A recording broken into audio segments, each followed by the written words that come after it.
নমস্কার। গল্পের ঝুলিতে সকল শ্রোতা বন্ধুদের স্বাগত জানাই। আজ আপনাদের জন্য গল্পের ঝুলিতে রয়েছে উপেন্দ্রনাথ গঙ্গোপাধ্যায়ের লেখা শেষ মীমাংসা। গল্পটি ভালো লাগলে একটা লাইক এবং কমেন্ট করে জানানোর অনুরোধ রইল।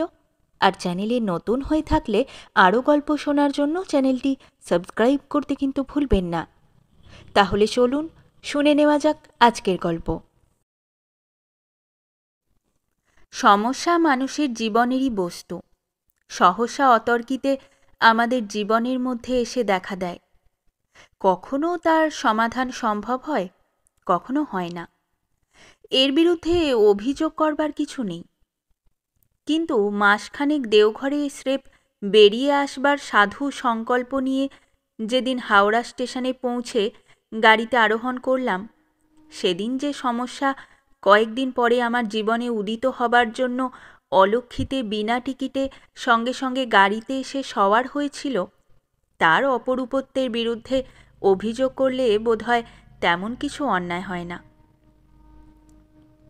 বিলাত থেকে ফিরে বেশি দিন উমেদারি করতে হয়নি। একটা পছন্দসই চাকরি পেয়ে গেছি। নিয়োগপত্রও হস্তগত হয়েছে, কিন্তু মাস 2 পরে কাজে যোগ দিতে হবে। কারখানার লৌহ পিঞ্জরে আবদ্ধ হবার পূর্বে মুক্ত পক্ষ বিহঙ্গের মতো কিছুদিন উড়ে বেড়াবার উদ্দেশ্যে কলকাতা ছেড়ে বেরিয়ে পড়া। দেওঘরে বেলাবাগান অঞ্চলে ছোট মাসিমার বাড়ি আছে, সেই বাড়িতেই উঠেছি। বড়দিন পর্যন্ত মাসখানেক সেখানে কাটিয়ে ছোট মাসিমাদের কলকাতায় ফিরে যাবার কয়েকদিন পরেই আমার আবির্ভাব। পুরাতন গৃহরক্ষক তিলকই আমার অভিভাবকের পদ গ্রহণ করেছে।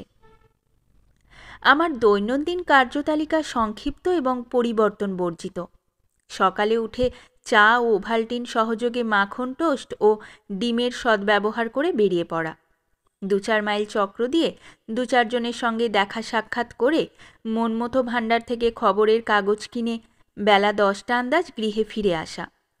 খবরের কাগজ পড়া শেষ করে ইদারার শীতল জলে স্নান সেরে মধ্যাহ্ন আহার সমাপন। তারপর পড়বার ছল করে একখানা বই হাতে নিয়ে ঘুমিয়ে পড়ে বেলা 3টের সময় ঘুম ভেঙে উঠে চা খেয়ে মাইল 4-5 ঘুরে আসা।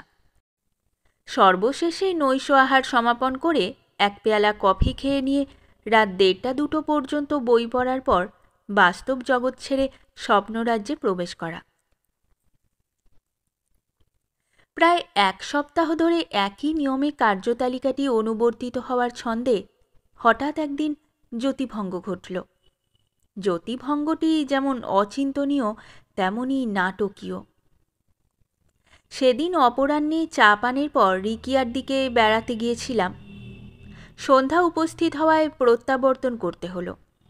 আনার অঞ্চলে শীতের পথ জনশূন্য হয়ে গেছে। দেওঘরে শ্মশানভূমির কাছাকাছি এসে হঠাৎ কানে এলো দূরাগত রমণীকণ্ঠের কাতর ধ্বনি।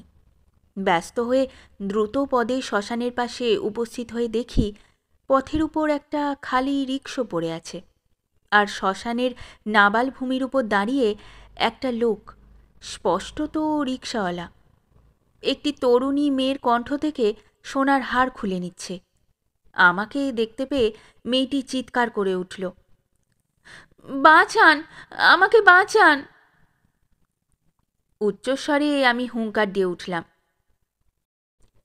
পিছন ফিরে আমাকে দেখে তার অভীষ্ট লাভের পথে প্রতিবন্ধক উপস্থিত হয়েছে বুঝতে পেরে ক্রোধে উন্মত্ত হয়ে লোকটা কটিদেশ থেকে একটা তীক্ষ্ণ ছোরা বার করে আমার দিকে ধাবিত হলো। চিন্তিত হলাম, অস্ত্র নিয়ে সে আমাকে আক্রমণ করতে আসছে। নিরস্ত্র অবস্থায় আমি কি করে তার প্রতিরোধ করব? তা নিশ্চয়ই দুশ্চিন্তার কথা। অকস্মাৎ একটা ফন্দি মনের মধ্যে উদিত হলো। পকেটে একটা উজ্জ্বল পালিশ করা যন্ত্র ছিল। রিভলভারের মতো সেটা দেখতে, কিন্তু তা থেকে বুলেট বেরোয় না, বেরোয় অত্যুগ্র শুভরশ্মি। অর্থাৎ রিভলভারের ছদ্মাকারে সেটা একটা শক্তিশালী টর্চ। আসবার সময় বিলাত থেকে কিনে এনেছিলাম। গুলি ছোঁড়বার ভাবে রিভলভারটা তার দিকে উঁচিয়ে ধরে কঠোর স্বরে বললাম, সিধা খাড়া হও, হিলো মত। ক্রুদ্ধ পদের ধপাধপ শব্দ করতে করতে সে ১০-১২ হাতের মধ্যে এসে পড়েছিল। এমন সময়ে সহসা অমন রিভলভার আস্ফালিত বিপজ্জনক প্রস্তাব শুনে নিমেষের মধ্যে ধপ করে গতিরোধ করে দাঁড়িয়ে পড়ল। ছোড়াসহ দক্ষিণ হাতটা পিছন দিকে ফিরিয়ে ধরে একটু কোঙা হয়ে কিন্তু দৃষ্টি উঁচু করে আমার দিকে তাকাতে লাগল। আর দাঁড়াবার আর তাকাবার ভঙ্গি দেখে আমার বুঝতে বাকি রইল না মরিয়া হয়ে আমার উপর ঝাঁপিয়ে পড়বে অথবা জীবন নিয়ে পালিয়ে বাঁচবার চেষ্টা দেখবে। এই ধরনের দ্বিধায় তার মন বিহ্বল হয়ে উঠেছে। সংশয়ের কুজ্ঝটিকা গাঢ় থাকতে থাকতেই ব্যাপারটা শেষ করে ফেলা ভালো মনে করে আমি চিৎকার করে উঠলাম, ঠিক হ্যাঁ, ১, ২। এ ফন্দিটাও ফলদায়ক হলো। দো বলা আর বাপরে জান মারা বলে একটা বিকট আর্তনাদ ছেড়ে এঁকে বেঁকে দুদ্দার করে লোকটা তার বাঁদিক ধরে পালাতে লাগল। বলা বাহুল্য, এঁকে বেঁকে পালাবার উদ্দেশ্য রিভলভারের বুলেট থেকে পৃষ্ঠদেশকে নিরাপদ করবার যথাসাধ্য সম্ভাবনার সৃষ্টি করা। শখানেক হাত দূরে গিয়ে লোকটা একবার ফিরে দাঁড়াল। অনিষ্টকে নির্মূল না করে ছাড়তে নেই। ভাগো মত, নজদিক আও বলে ধপাধপ শব্দ করে তার দিকে ১০-১২ হাত ছুটে গেলাম। পুনরায় একটা আর্তনাদ করে লোকটা নিমেষের মধ্যে জঙ্গলের ভিতর অদৃশ্য হয়ে গেল। শ্মশানভূমির নাবাল জমির ওপর মেয়েটি দাঁড়িয়ে আছে। রাত্রির অন্ধকারে তার আকৃতি দেখা যাচ্ছে, কিন্তু মুখ বোঝা যাচ্ছে না। এইবার তার প্রতি মনোযোগ দেবার অবসর পেলাম। পথের উপর থেকে খানিকটা নেবে গিয়ে রিভলভারের ব্যবহার করলাম। একরাশ উজ্জ্বল আলো মেয়েটির মুখের ওপর গিয়ে পড়ল। মনে হলো তিমির সলিলে সহসা যেন একখানি পদ্ম ফুটল। আর্তকণ্ঠে মেয়েটি বলে উঠল, আমাকে ধরুন। টর্চ নিভিয়ে পকেটে ফেলে তাড়াতাড়ি তার কাছে উপস্থিত হয়ে দক্ষিণ হস্ত দিয়ে তার বাম বাহু চেপে ধরে বললাম, কেন বলুন তো? শরীর খারাপ বোধ হচ্ছে? গুন্ডাটা চোট দিয়েছে নাকি কোথাও? ঘাড় নেড়ে মেয়েটি বললে, না, শরীর আমার কেমন অবশ হয়ে আসছে, একটু বসে সামলে নেব। আমিও অনুভব করছিলাম আমার হাতের মধ্যে মেয়েটির দেহ ক্রমশ যেন বেশি বেশি ভারী হয়ে আসছে। বললাম, কিন্তু এখানে বেশিক্ষণ বিলম্ব করা উচিত হবে না। আশ্চর্য নয়, রিকশাওয়ালাটা বনের ভেতর গা ঢাকা দিয়ে আমাদের দিকে যদি এগিয়ে আসে, তারপর যে রিভলভার দিয়ে তাকে ভয় দেখিয়ে তাড়ালাম, একবারও তা আওয়াজ না দেওয়ায় তার মনে যদি সন্দেহ জাগে, রিভলভারটা হয়তো আসল রিভলভার নয়, আর তারপর যদি আমাদের ছোড়া নিয়ে আক্রমণ করে, তখন একটু অসুবিধা হতে পারে তো। চকিত কণ্ঠে মেয়েটি বললে, তবে? বললাম, কিচ্ছু হয়নি আপনার। হঠাৎ বেশি রকম উত্তেজনা উপস্থিত হওয়ায় স্নায়ুতন্ত্র সাময়িকভাবে একটু দুর্বল হয়ে পড়েছে। এক কাজ করুন, দুহাত দিয়ে আমার বাঁ হাতটা বেশ চেপে ধরে আস্তে আস্তে এগিয়ে চলুন। কিন্তু সে উপায়ও ফলপ্রদ হলো না। কম্পিত কণ্ঠে মেয়েটি বললে, জোরে চেপে ধরবার শক্তি পাচ্ছি নে। এক মুহূর্ত কিংকর্তব্য বিমূঢ় হয়ে রইলাম। পর মুহূর্তে টপ করে তরুণীর শিথিল দেহলতা দুই বাহুর ওপর তুলে নিয়ে তিমিরাস্পষ্ট মুখের দিকে মুখ একটু নিচু করে বললাম, এই নিরুপায় অবস্থায় আমাকে ক্ষমা করতেই হবে। তারপর ধীর পদক্ষেপে সেই বিবশ শিথিল মাংসভার বহন করে পথে উপনীত হয়ে একেবারে রিকশোর সামনে স্থাপন করলাম। বললাম, যেভাবে রিকশায় একপাশ হয়ে গুছিয়ে বসলেন, মনে হচ্ছে শক্তি খানিকটা ফিরে এসেছে। বিবেচনা কিন্তু পেছিয়ে আছে এখনো। দুই হাত দিয়ে দুদিকের হাতল শক্ত করে চেপে ধরে ভালো হয়ে বসুন। আর আপনি? এবার হেসে ফেললাম। বললাম, সাধে কি বলেছি বিবেচনা এখনো পেছিয়ে আছে? ডান পাশের আধখানা জায়গা আমার জন্যে রেখেছেন নাকি? কোনো উত্তর না দিয়ে মেয়েটি চুপ করে রইল। বললাম, তা ও জায়গায় আমি উঠে বসলে ছোড়াওয়ালা ফিরে এসে পর্যন্ত দুজনে পাশাপাশি নিঃশব্দে বসে অপেক্ষা করা ছাড়া আর কিছুই করবার থাকবে না। আপনি মাঝখানে সরে বসে বেশ করে দুদিকের হাতল চেপে ধরুন।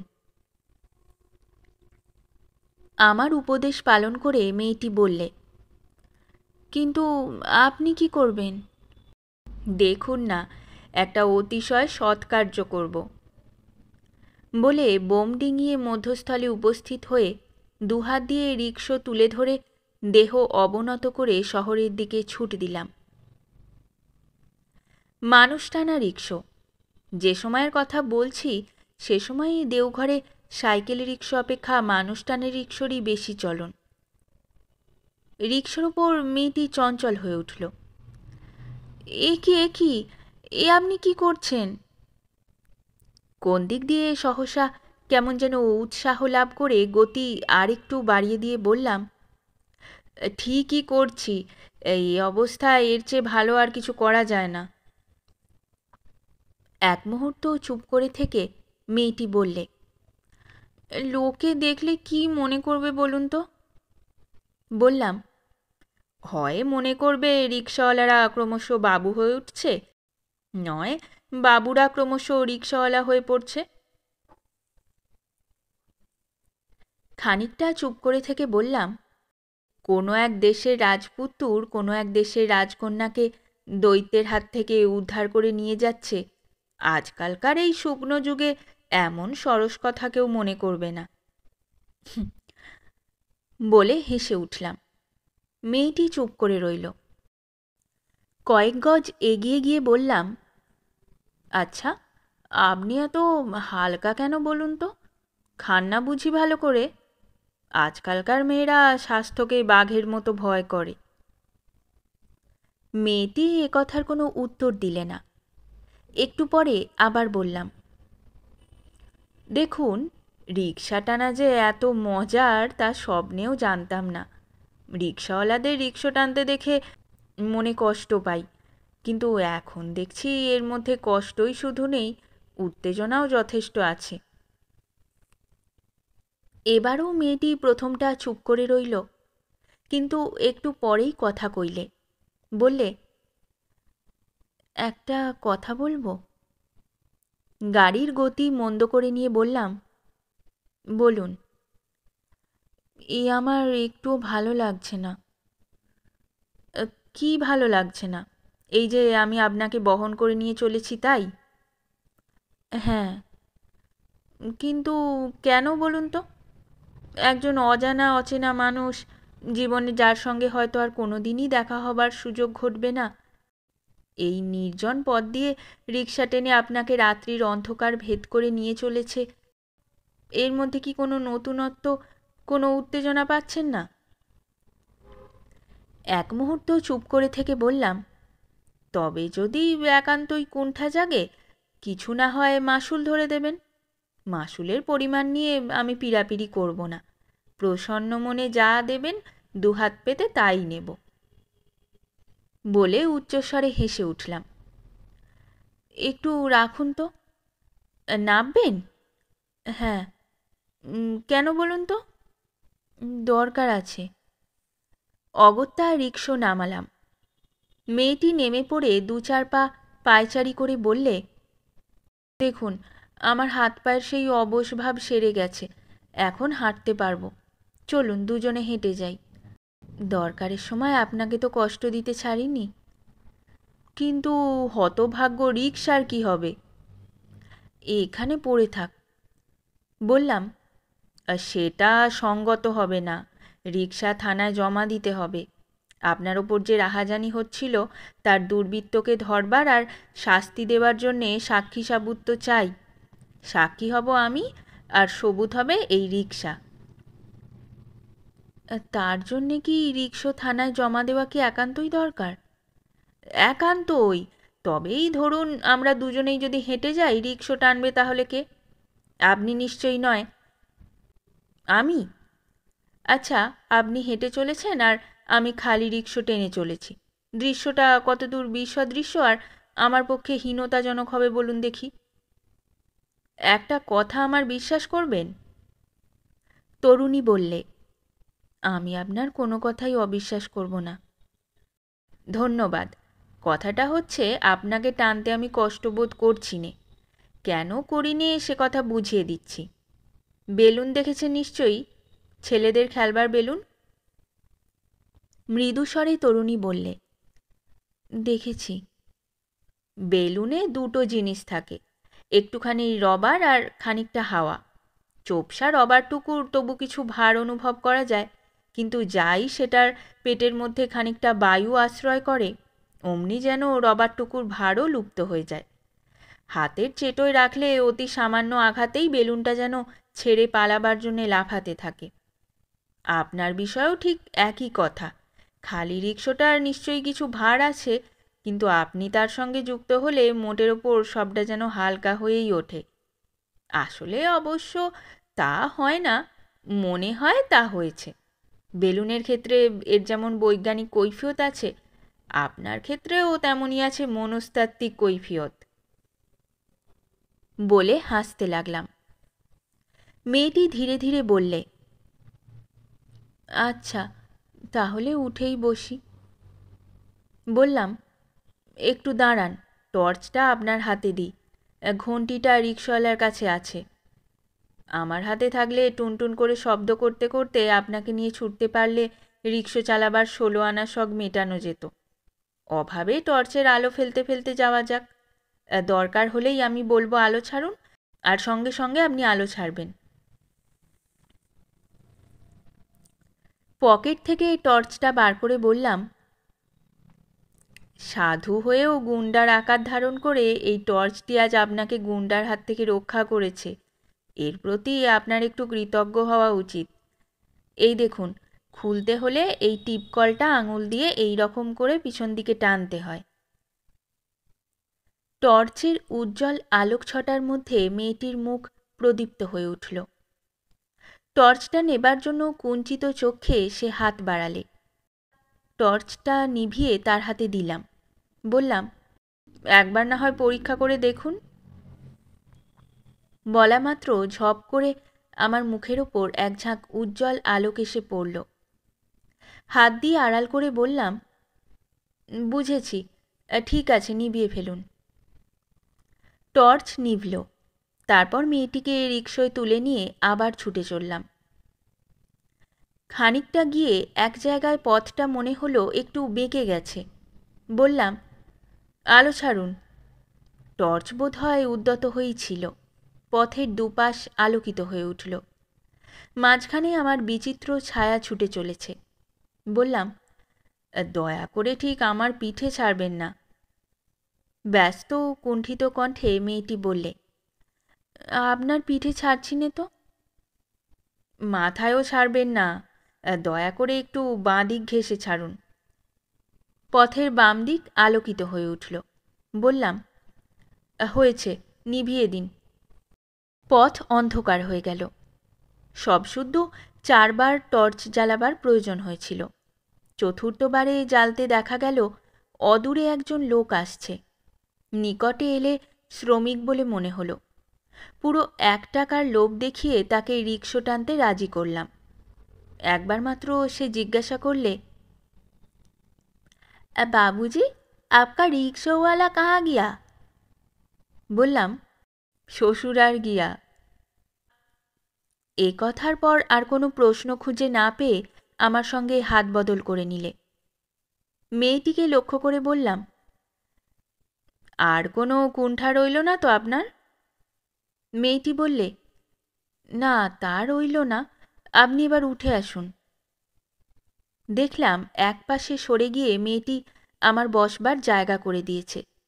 বললাম, না না, ভালো করে সোজা হয়ে আপনি বসুন। আমার তো হেঁটে বেড়াবার জন্যেই দেওঘরে আসা।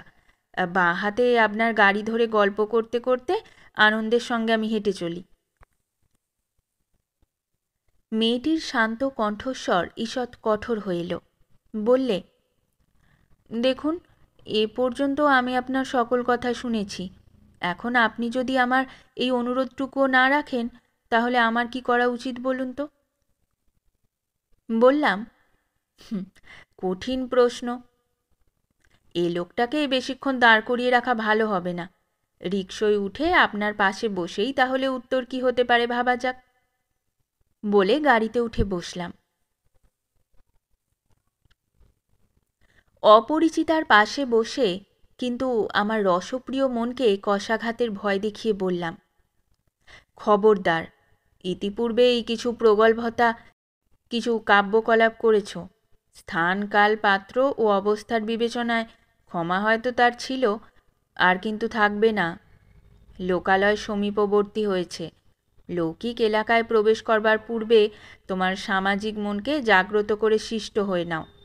নিরুপায় অবস্থায় একটি সুন্দরী তরুণীকে হাতের মধ্যে পেয়ে তার প্রতি প্রেমোৎসর্জন যে করতেই হবে, এ অবৈধ দুর্বলতা পরিহার করো।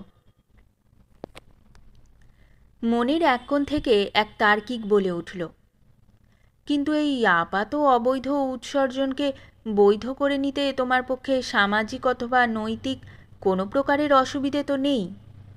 বিবাহের দ্বারা বৈধীকরণ একটা আইনসঙ্গত রীতি, এ কথা তুমি নিশ্চয়ই অবগত আছো। উত্তরে বললাম, এ তুমি শুধু এক পক্ষের কথা ভেবে বলছো, অপর পক্ষের কথা ভাবছ না।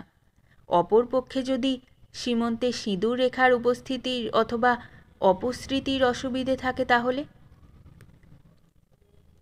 সত্যিই তো, পরিচয়ের যে সংকীর্ণ ক্ষেত্র সম্মুখে প্রসারিত হয়েছে তার প্রতি দৃষ্টিপাত করে দেখলাম, নিষেধের লাল আলো অথবা আহ্বানের সবুজ কিছুই দেখা যায় না। সুতরাং সতর্ক হওয়াই উচিত। কথোপকথনের রীতি পাল্টে দিয়ে বললাম, রাতের মুখে অমন নির্জন স্থানে আপনার একা যাওয়া উচিত হয়নি কিন্তু। তরুণী বললে, 4 বৎসর আগে আজকের দিনে ঠিক ওই সময়ে মার চিতায় মালা দিয়েছিলাম। তারপর প্রতি বৎসরই দিয়ে আসছি। আজ দিয়ে ওঠার পর ওই বিপদ। কখনো তো এখানে এরকম ব্যাপার শোনা যায় না। বললাম, সঙ্গে কাউকে আনলে ভালো করতেন। কাকে আনবো বলুন? অভিভাবকের মধ্যে এখানে তো একমাত্র ঠাকুমা, তিনি তো বাতে পঙ্গু। এক মুহূর্ত চুপ করে থেকে বললে, আপনার সঙ্গে পরিচয় ছিল না, থাকলে আপনাকে সঙ্গে আনতাম। কপট ঔদাস্য ভরে বললাম, যদি পরিচয় হয় আগামী বৎসরে না হয় নিয়ে আসবেন। পরিচয় হতে এখনো বাকি আছে নাকি? অল্প হেসে বললাম, পরস্পরের নামধাম গোত্র পর্যন্ত যখন জানি নে, তখন পরিচয় হতে সবই তো বাকি। আমি কিন্তু সে পরিচয়ের কথা বলছিলাম না। আপনি আজ আমার যা উপকার। কথা শেষ করতে না দিয়ে বললাম, আর সেটুকু না করলে আপনার কাছে আমার মুখ দেখাবার জো থাকতো না। ক্ষণকাল নীরবে অবস্থান করবার পর কুণ্ঠিত স্বরে মেয়েটি বললে, আমি ভালো করে কথা কইতে পারছি নে বলে যেন মনে করবেন না। ব্যস্ত হয়ে বললাম, না না, তাই কখনো কেউ মনে করে? আপনি কথা কইবার শক্তি হারিয়েছেন বলে আমি তো অনুমান করবার শক্তি হারাইনি। যত সামান্যই হোক, কিছু কাজে যখন লেগেছি, মনে মনে একটু কৃতজ্ঞতা বোধ করেছেন বই কি। বুঝতে পারলাম নিরুপায় বোধ করে মেয়েটি চুপ হয়ে গেল। তা যাক, শুধু নিজেকেই নয়, ওকেও প্রশ্রয় দেওয়া হবে না। নদীর উভয় তট দৃঢ় থাকলে তবেই মধ্যবর্তী প্রবাহ উশৃঙ্খল হবার সুযোগ পায় না। নিজের নৈতিক শক্তির সবল হয়ে উঠবার ক্ষমতা দেখে আত্মপ্রসাদ অনুভব করলাম। কিন্তু আধ ঘণ্টাটাক পরে থানার প্রধান কর্মচারীর নিকট বিবৃতি লেখাবার সময় তরুণী যখন বললে তার নাম মালতী সেন এবং পরবর্তী প্রশ্নের উত্তরে ঈষৎ আরক্ত হয়ে উঠে জানালে সে অবিবাহিতা আর তার পিতার নাম স্বর্গীয় দীননাথ সেন, তখন যে বাসনা কামনাগুলো নৈতিকতার পাষাণ কারার কিছুকাল আবদ্ধ হয়েছিল, সহসা মুক্তিলাভ করে উল্লাসে নৃত্য আরম্ভ করলে। আমার যৌবন নিকুঞ্জে কোকিল পাপিয়া গান গেয়ে উঠল। মনে মনে বললাম, হে আমার প্রথম ভালোবাসার অপরূপা প্রিয়া, জীবনপণ করে আজ আমি তোমাকে অর্জন করেছি। তুমি আমার, তুমি আমার। থানার কাজ শেষ করে মালতী সেনের সঙ্গে রাজপথে এসে দাঁড়ালাম। মালতীর জবানবন্দি থেকে অবগত হয়েছিলাম তার গৃহ কার্স্টেয়ার্স টাউনে। আমার জবানবন্দি থেকে সেও হয়তো লক্ষ্য করে থাকবে আমার নাম অজয় রায় আর বাস করি বেলা বাগানে। বললাম, আপনার জন্য একটা রিকশা ডেকে দেব? মাথা নেড়ে মালতী বললে, না না, রিকশোর কোনো দরকার নেই, এই তো রেল লাইন পেরুলেই আমাদের বাড়ি, মিনিট দুয়েকের পথ। বললাম, এবার তাহলে আমাদের ঘণ্টা দুয়েকের জীবননাট্যের যবনিকা পতন। মালতী বললে, সে কি কথা? আমার তো মনে হয় সবেমাত্র শেষ হলো প্রথম অঙ্কের প্রথম দৃশ্য। ভুলে গেলেন আগামী বৎসর মাকে মালা দেবার সময় আপনি আমার সঙ্গে যাবেন? কিন্তু এখন কোথায় যাবেন আপনি? বেলা বাগান ছাড়া আর কোথায় যাব? সেখানে কে আছেন আপনার? সেখানেই আছেন আমার তিলকী। তিলকীকে? সহাস্যে বললাম, তিলকী আমার ছোট মাসিমার বাড়ির মালি আর উপস্থিত আমার দেওঘরের অভিভাবক। আপনার স্ত্রী নেই এখানে? হয়তো আছেন, কিন্তু এখনো তার সঙ্গে আমার বিয়ে হয়নি। বলে উচ্চস্বরে হেসে উঠলাম। এক মুহূর্ত চুপ করে থেকে মালতী বললে, তিলকীর অভিভাবকত্ব আর কিছুক্ষণের জন্য অপেক্ষা করুক, এখন দয়া করে চলুন আমাদের বাড়ি। মালতী নিকুঞ্জে? মালতী কুটিরে। রাজি হলাম। পথ চলতে চলতে একসময় দেখা গেল সম্মুখে একটা খালি রিকশা আসছে। সেটার প্রতি অঙ্গুলি নির্দেশ করে মালতী বললে, অজয়বাবু, আপনার খেলনার বেলুনের রবার। উচ্চস্বরে হেসে উঠে বললাম, মনে আছে তাহলে দেখছি, কিন্তু শুধু রবারকেই দেখালেন, শ্রীমতী বায়ুকে দেখালেন না, যিনি অবলীলার সঙ্গে আমাকে টেনে নিয়ে চলেছেন। তারপর কণ্ঠস্বর ঈষৎ গাঢ় করে নিয়ে বললাম, আমাকে বিশ্বাস করুন মালতী দেবী, যে সৌভাগ্যবান জীবনের মধ্যে আপনাকে বহন করবার সুযোগ পাবে, জীবন তার কোনোদিনই ভারাক্রান্ত মনে হবে না। মালতী বায়ুর সে শক্তি কি আছে? আমার দশা দেখে সেটা কি এখনো বোঝা যাচ্ছে না? অল্প একটু হেসে মালতী বললে, দশা না দুর্দশা? উচ্ছ্বসিত কণ্ঠে বললাম, ঠিক বলেছ মালতী, দুর্দশা। তাহলে কি মনে করতে পারি করুণাময়ীর মনে করুণা জাগতে আরম্ভ করেছে? মৃদুস্বরে মালতী বললে, করুণাময়ীকে কি এতই অকরুণ মনে করেন? সহাস্যে বললাম, এ প্রশ্ন থেকে তো করুণাময়ীকে করুণাময়ী মনে হচ্ছে। একটু পরে বললাম, আজ থেকে জীবনে দুটি জিনিস অত্যন্ত প্রিয় হয়ে দাঁড়ালো মালতী। মালতী সাগ্রহে জিজ্ঞাসা করলে, কি বলুন তো? মালতী ফুল আর মালতী ছন্দ। মালতী ছন্দ তুমি বোধহয় জানো না? সহাস্যে মালতী বললে, বোধহয় জানি। পয়ারের পরে যদি এক বর্ণ হয় হে, তাহারে মালতী ছন্দ কবিগণ কয় হে। মালতী যে শিক্ষিত মেয়ে তা তার কথোপকথনের ভঙ্গি থেকে বুঝতে পারছিলাম।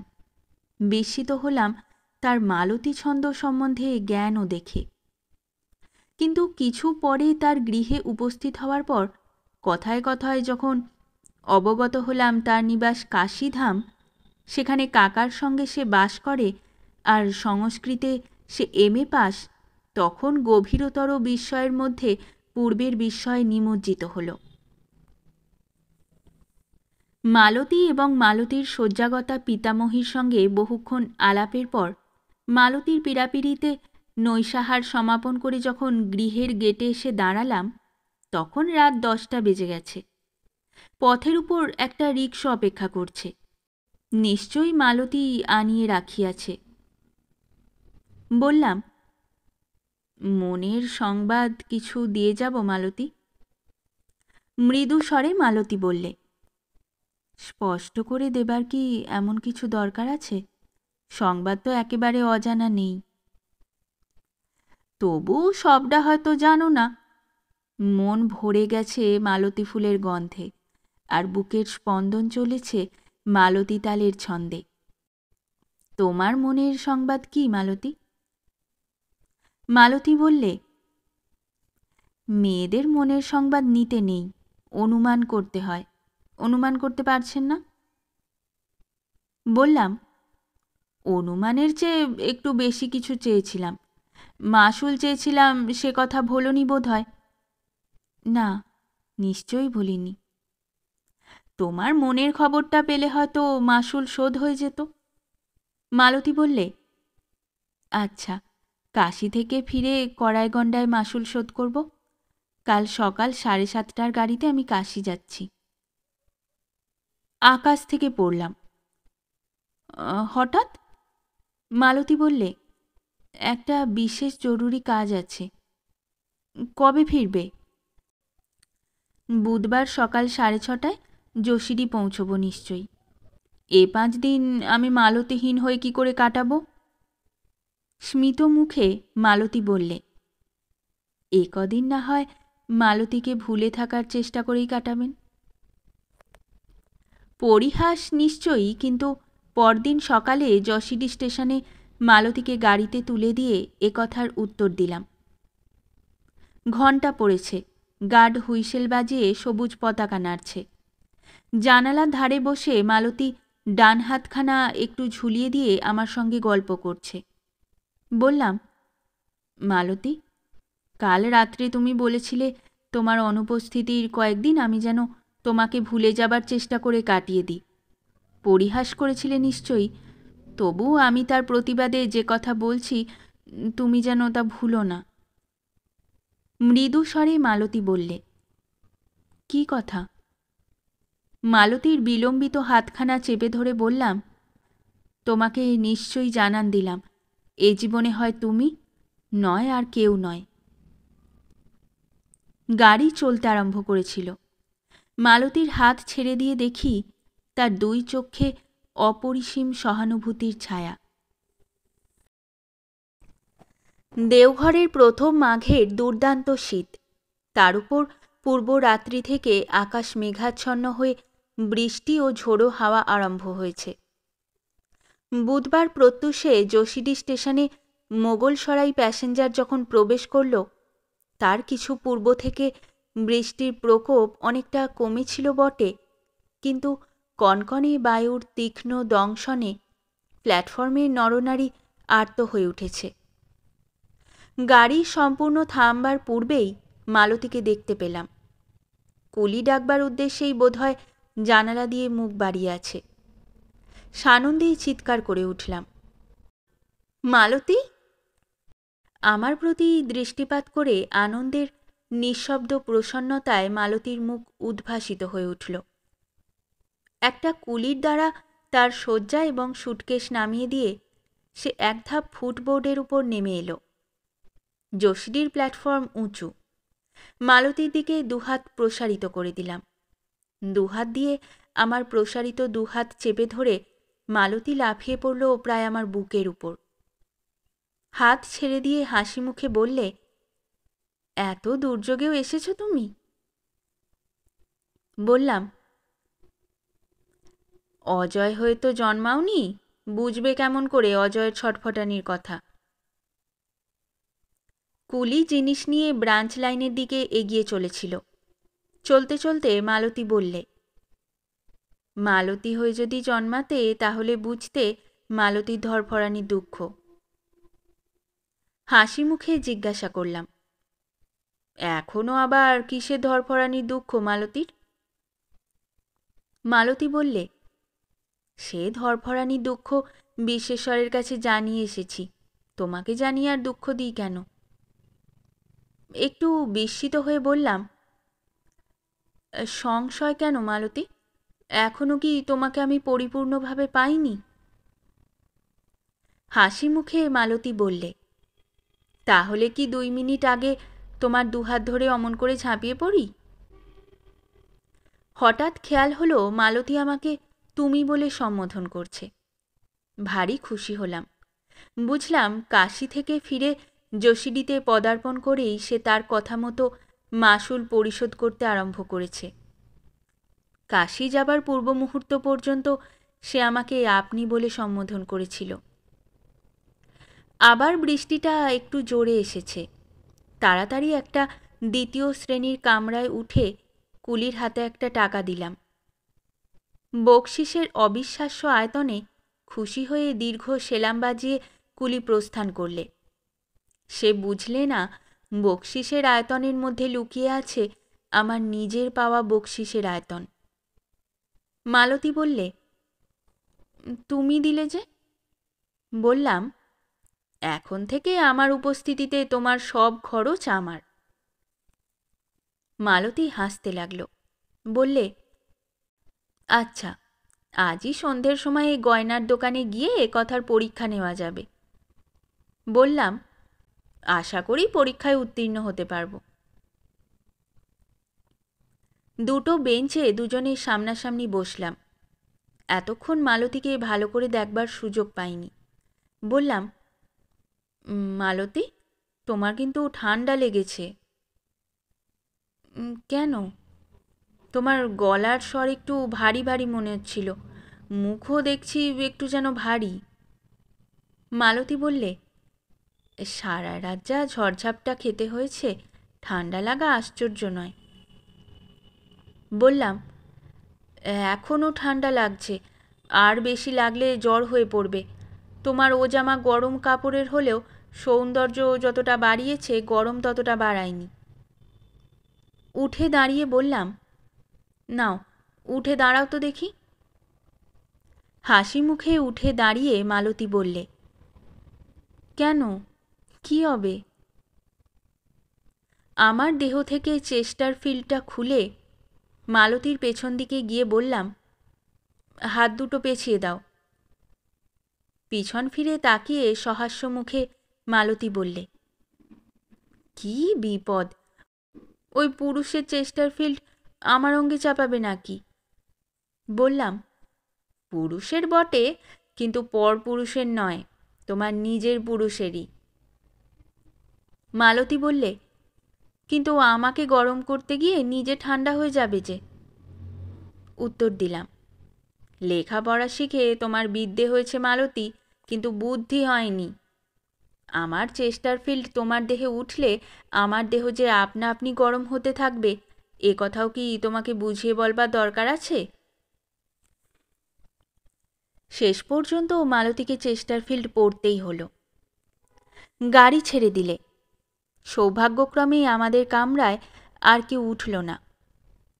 কথায় কথায় একবার মালতীকে জিজ্ঞাসা করলাম, একটা কথা বলবো মালতী? কথাটা জানবার জন্যে মনে কৌতূহলের সীমা নেই। মালতী বললে, কি কথা? আচ্ছা, ঠিক কোন মুহূর্তে আমার প্রতি তোমার ভালোবাসার উদ্রেক হয়েছিল বলো তো?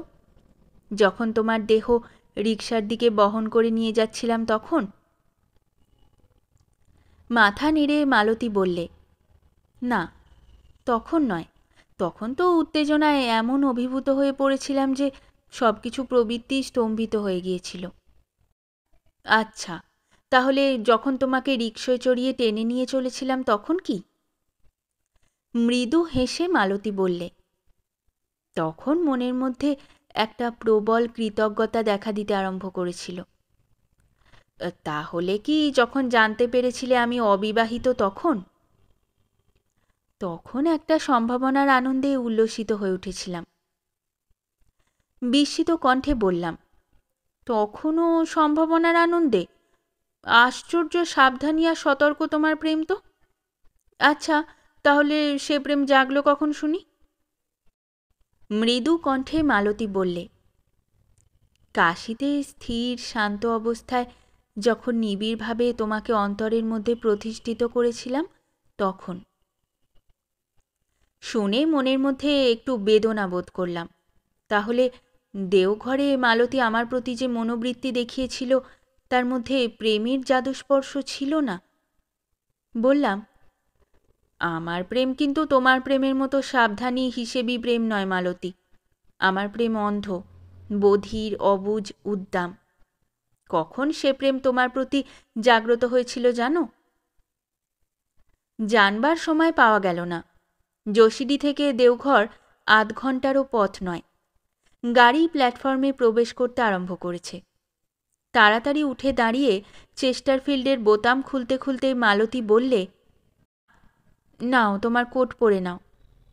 বাধা দিয়ে বললাম, তোমার এই অপরূপ বেশ ঠাকমাকে দেখিয়ে খুশি করতে হবে। কে তোমাকে ভিড়ের মধ্যে লক্ষ্য করবে মালতী? লক্ষ্মীটি, কোটটা পরেই চলো। ওদের বাসায় পৌঁছে মালতীর পিতামহী প্রতিভাময়ীর কক্ষের দ্বারে উপস্থিত হয়ে বললাম, আসতে পারি ঠাকমা? মালতীকে নিয়ে এসেছি। প্রতিভাময়ী তখনও লেপের মধ্যে ছিলেন। তাড়াতাড়ি উঠে বসে বললেন, এসো ভাই এসো। কাল রাত্রে দুর্যোগ দেখে মনে করতে পারিনি তুমি যোশীডি গিয়ে উঠতে পারবে। মালতী প্রণাম করলে তার চিবুক স্পর্শ করে বললেন, চমৎকার দেখাচ্ছে মালতী, এ কোট কবে করালি? মালতী ও আমি উভয়ই হেসে উঠলাম। মালতী বললে, এ আমার কোট নয় ঠাকমা। তবে? আমাকে দেখিয়ে আরক্ত মুখে বললে, ওর। সহাস্য মুখে প্রতিভাময়ী বললেন, নাচ জামাইয়ের। তারপর আমার প্রতি দৃষ্টিপাত করে বললেন, তোমার জিনিস তুমি যেমন ইচ্ছে সাজাবে পরাবে, তাই দেখেই আমাদের আনন্দ। একটু চুপ করে থেকে বললেন, যাও তোমরা মুখ হাত ধুয়ে চা খাও, মনু আর মা সব ঠিক করে রেখেছে। প্রতিভাময়ীর ঘর থেকে বেরিয়ে এসে মালতী বললে, এবার তোমার কোট নাও। বলে নিজের দেহ থেকে খুলে নিয়ে পিছন দিকে গিয়ে আমায় পরিয়ে দিলে। বললাম, সুদ শুদ্ধ ফিরে পেলাম মালতী, আসলের চেয়ে সুদ কিন্তু বেশি মিষ্টি লাগছে। সকৌতূহলে মালতী জিজ্ঞাসা করলে, সুদ কি? তোমার দেহের উত্তাপ। আমার কোটের কল্যাণে তোমার দেহের অনেকখানি উত্তাপ আমার দেহে প্রবেশ লাভ করল। মালতী হাসতে লাগল।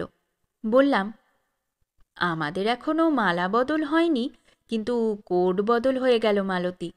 আধুনিক মতে এও হয়তো একরকমের একটা বিয়ে। বলে হাসতে লাগলাম। একটু চুপ করে থেকে মালতী বললে, মালা বদল আমাদের হয়নি, কিন্তু তোমার গলায় মালা দেওয়া আমার হয়েছে। সবিস্ময়ে বললাম, কোথায় মালতী? সেই তোমার কাশীতে নাকি? মালতী হেসে ফেললে। বললে, হ্যাঁ কাশীতেই। তোমার গলার কথা ভেবে গাঁথা মালা আমি বিশ্বেশ্বরের পায়ে দিয়ে এসেছি। বললাম, বেশ কথা, তোমার গলার জন্যে গাঁথা মালা আমিও না হয় একদিন বৈদ্যনাথের পায়ে দিয়ে আসব। চা খাবার খেয়ে ঘণ্টাখানেক পরে বিদায় নিলাম। যাবার সময় মালতীকে বলে গেলাম, 3টের সময় আসবো, তৈরি থেকো। একটা রিকশা নিয়ে যত দূরে যত নির্জন স্থানে সম্ভব পাড়ি দিতে হবে। উল্লসিত মুখে মালতী বললে, তৈরি থাকব।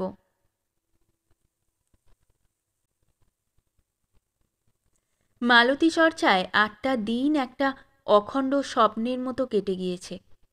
প্রণয় প্রতিযোগিতায় মালতীর কাছে আমি পরাভূত। আমি যদি তাকে দিয়েছি দেহ, সে আমায় দিয়েছে মন। আমি যদি দিয়েছি মন, সে দিয়েছে আত্মা। বুঝতে আমার একটুও বাকি নেই, নিঃশেষে আমার কাছে সে নিজেকে দান করেছে। তার আত্মসমর্পণের প্রগাঢ়তা দেখে আমি মনে মনে চঞ্চল হয়ে উঠি। সেই প্রগাঢ়তার অতল দেশে কোন দুর্গেও তা আত্মগোপন করে আছে কে জানে।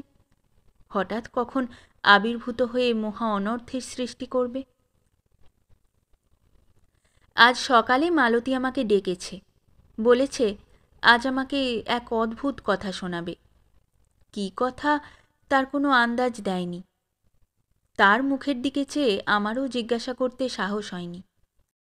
অশরীরী প্রেতাত্মার মতো সেই অজানা কথা সমস্ত রাত্রি আমাকে নিদ্রা ও নিদ্রাহীনতার মধ্যে ভয় দেখিয়েছে। মুখ হাত ধুয়ে চায়ের আয়োজনে বসে শুধু এক পেয়ালা চা পান করে উঠে পড়লাম।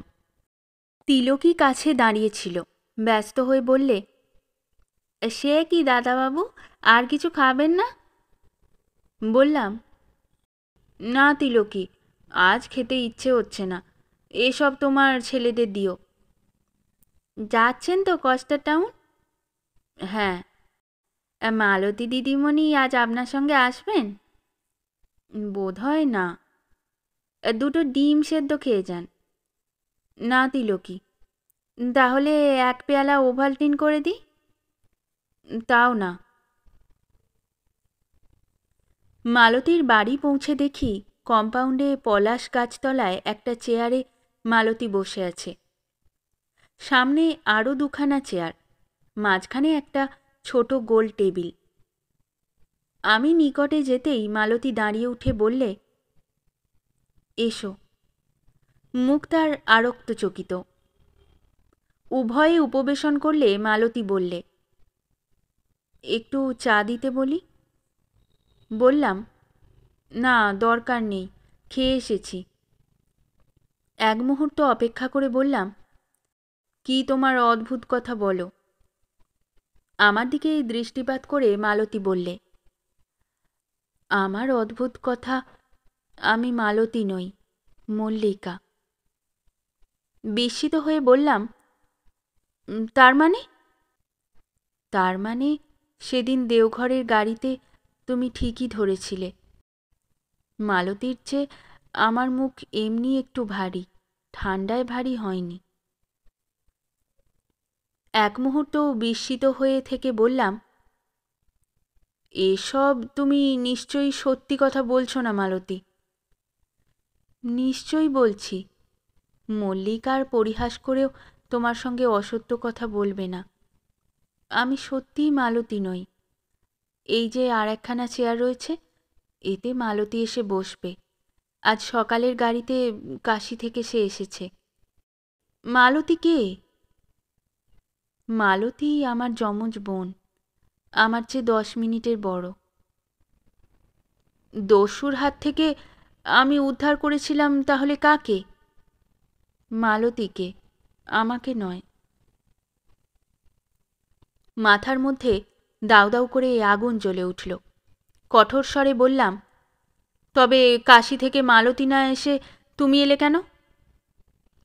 মল্লিকা বললে, মালতী এলে তোমাকে পাওয়া যেত না। মালতী 2 বৎসর হল অপরের কাছে বাগদত্তা। একটা মর্মান্তিক আঘাত পেলাম। কিছুক্ষণ চুপ করে থেকে বললাম, নাই পেতে তাহলে আমাকে। আমাকে পাবার জন্যে দিনাষ্টেকের এই কপট প্রেমাভিনয় করবার কি প্রয়োজন ছিল? প্রেমের ক্ষেত্রে প্রতিভু পাঠানো কি চলে? মল্লিকা বললে, আমি মালতীর প্রতিভু হয়ে আসিনি, আমি এসেছি নিজে থেকে তোমাকে ভালোবেসে। আমার দারুণ ভয়, এই কথাটা হয়তো আমি তোমাকে ঠিক বোঝাতে পারবো না। এক সময়ে এক মাতৃগর্ভে একই প্রাণরসে পুষ্ট আমি আর মালতী। তুমি যদি সাধারণ সহদরা বোনের কল্পনা নিয়ে আমাদের দুজনের মানসিকতাকে বিচার করো, তাহলে তুমি অবিচার করবে। আমি যখন মালতীর মুখে আনুপূর্বিক সমস্ত কাহিনী শুনলাম, তখন বাগদত্তা না হলে তোমার প্রতি মালতীর যে প্রেম নিশ্চয়ই সঞ্চারিত হতো, সেই প্রেম আমার মধ্যে সঞ্চারিত হলো। যেভাবে তোমাকে পাওয়া আমাদের পক্ষে সম্ভব হলো না, তার নিকটতমভাবে তোমাকে পাবার জন্যে মনে মনে প্রস্তুত হওয়ার পর আমি দেওঘরে ছুটে এসেছিলাম। আর তাই যোশীডি স্টেশনে তোমাকে সর্বপ্রথম দেখে তোমার 2 হাত ধরে তোমার উপর ঝাঁপিয়ে পড়েছিলাম। মনে করো না শুধু আমার দেহই ঝাঁপিয়ে পড়েছিল, আমার মনও ঝাঁপিয়ে পড়েছিল। বললাম, তুমি মালতী নাম ধারণ করে এ কয়দিন কপট অভিনয় করলে কেন? মল্লিকার মুখে ক্ষীণ হাস্য ফুটে উঠল। বললে, যার জন্যে চুরি করলাম সেই বলে চোর। তুমি যোশীডি স্টেশনে আমাকে মালতী বলে সম্বোধন করেছিলে কেন? আমি তো মালতী নই। ভুল করে করেছিলাম। ধরো, আমিও ভুল করে সেই নাম বজায় রেখেছিলাম, কিন্তু তার জন্যে এমন কিছু অন্যায় হয়েছে কি? বললাম, নিশ্চয়ই হয়েছে। তোমার সেই মালতী নাম ধারণের কপটতার দোষে মল্লিকা কিছুই পায়নি আমার কাছ থেকে। যদি কেউ পেয়ে থাকে, পেয়েছিল মালতী। মল্লিকা বললে, ও, নামমাত্র বলে একটা কথা আছে জানো?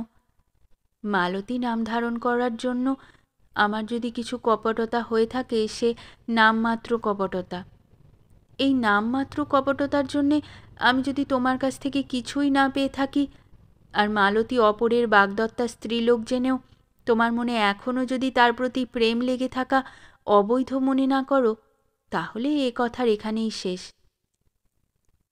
তুমি সহৃদয় মানুষ, তোমার বুদ্ধি আছে, বিচার আছে।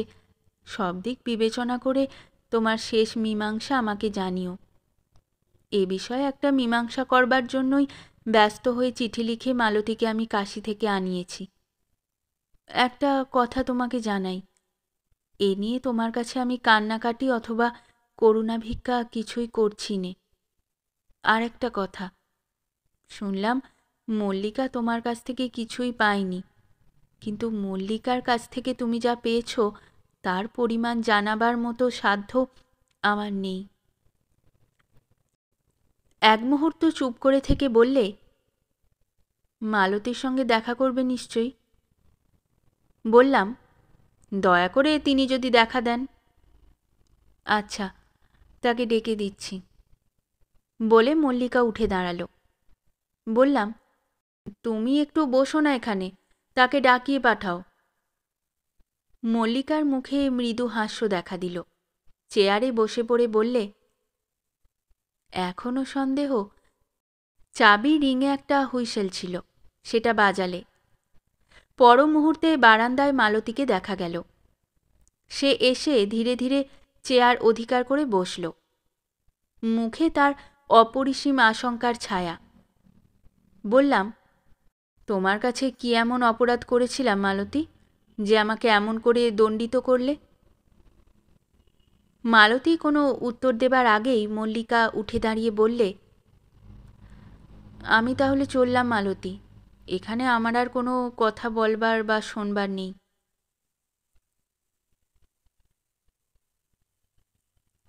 এরপর বহুক্ষণ ধরে মালতীর সঙ্গে যুক্তির দিক দিয়ে, নীতির দিক দিয়ে, বিবেচনার দিক দিয়ে অনেক তর্ক বিতর্ক হলো। মালতী কিন্তু আমাকে সন্তুষ্ট করতে পারলে না। বললাম, তুমি যে বাগদত্তা সে কথা প্রথমেই আমাকে জানিয়ে দাওনি কেন? তাহলে কোথায় থাকতো মল্লিকা আর কোথায় বা থাকতো মালতী?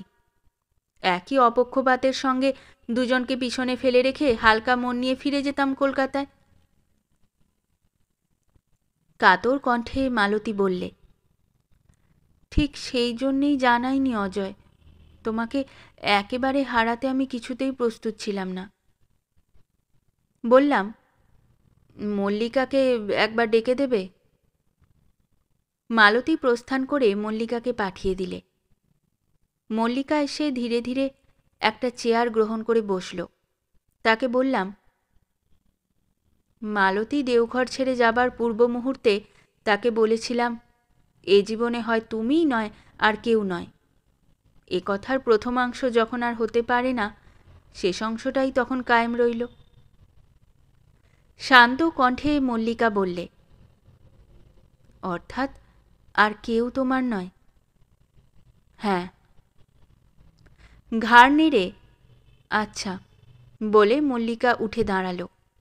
বললাম, আজ বেলা 1:30টার ট্রেনে আমি কলকাতা রওনা হব। পিছনে পড়ে থাকবে আমার জীবনের 2 সমস্যা, মালতী আর মল্লিকা।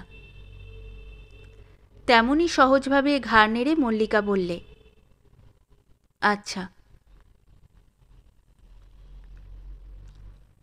বাসায় ফিরে তিলকীকে বললাম, তিলকী, আজ আমি 1:30টার এক্সপ্রেসে কলকাতা যাব। বিস্মিত হয়ে তিলকী বললে, এত শিগগির চলে যাচ্ছেন দাদাবাবু? সংক্ষেপে বললাম, বিশেষ দরকার। 1:30টার সময় যশিডিতে এক্সপ্রেসে উঠেছি, হঠাৎ কানে এলো, আমি মল্লিকা। তাকিয়ে দেখি প্ল্যাটফর্মে দাঁড়িয়ে মল্লিকা, মুখে তার এক ধরনের অপরূপ মিষ্ট হাসি। বললাম, আবার আপনি কষ্ট করে এলেন কেন? মল্লিকা বললে, অন্য কোনো উদ্দেশ্য নিয়ে নয়, শুধু একটা কথা জানাতে। কি কথা? আপনি যেমন মালতীকে জানিয়েছিলেন, তেমনি আপনাকেও জানিয়ে যেতে এসেছি। এ জীবনে হয় আপনি, নয় আর কেউ নয়, কিন্তু প্রার্থনা কিছু নেই। এক্সপ্রেস চলতে আরম্ভ করল। আমি মল্লিকার দিকে চেয়ে রইলাম। মল্লিকা কিন্তু পিছন ফিরে বাইরে যাবার পথের দিকে ধীরে ধীরে এগিয়ে গেল। এক্সপ্রেসের গতি বৃদ্ধির সঙ্গে আমার মনের গতিও সমানভাবে বেড়ে চলল। চিরদিন আমি যশিডি থেকে মধুপুরের পথের অপূর্ব প্রাকৃতিক দৃশ্য দুচোখ দিয়ে পান করি। আজও জানালা দিয়ে বাইরের দিকে তাকিয়ে রইলাম, কিন্তু আজ চিন্তার সঙ্গে জড়িত হয়ে বাইরের সেই দৃশ্যরাজি এক হয়ে মিশে যেতে লাগল। তার মধ্যে মাঝে মাঝে যেন ফুটে ওঠে মল্লিকার মুখ। আচ্ছা, আজকের মল্লিকার মুখ আরও যেন ফোলা ফোলা মনে হচ্ছে। সে বলেছিল কান্নাকাটি করবে না, পরে করেনি তো? স্টেশনে তার মুখে হাসি তো দেখেছিলাম, কিন্তু সে কি বৃষ্টির পর রৌদ্রের ক্ষীণ করুণ হাসি? গভীর চিন্তার মধ্যে নিমগ্ন হলাম। মধুপুরের পথ কখন ফুরিয়েছে, কখন মধুপুর স্টেশনে এসে গাড়ি দাঁড়িয়েছে কিছুই খেয়াল করিনি। খেয়াল হলো গাড়ি ছাড়বার ঘণ্টার ঢং ঢং শব্দে। তাড়াতাড়ি সুটকেস আর বেডিং দোরের সামনে রেখে দোর খুলে প্ল্যাটফর্মের এক কুলিকে বললাম, শিগগির নাবা। মাথায় জিনিস চড়িয়ে কুলি জিজ্ঞেস করলে, কোথায় যাবেন বাবু? ঘোড়ার গাড়িতে তো? বললাম, না, ঘোড়ার গাড়িতে নয়, পশ্চিম যাবার ওদিকের প্ল্যাটফর্মে। শেষ হলো আমাদের আজকের গল্প। গল্প পাঠে এবং বিভিন্ন চরিত্রে আমি তৃষিতা। গল্পটি ভালো লাগলে লাইক এবং শেয়ার করে দেবেন, আর চ্যানেলে নতুন হয়ে থাকলে আরও গল্প শোনার জন্য চ্যানেলটি সাবস্ক্রাইব করতে কিন্তু ভুলবেন না। খুব তাড়াতাড়ি নতুন একটি গল্প নিয়ে ফিরে আসব। সকলে ভালো থাকুন, শুনতে থাকুন গল্পের ঝুলি।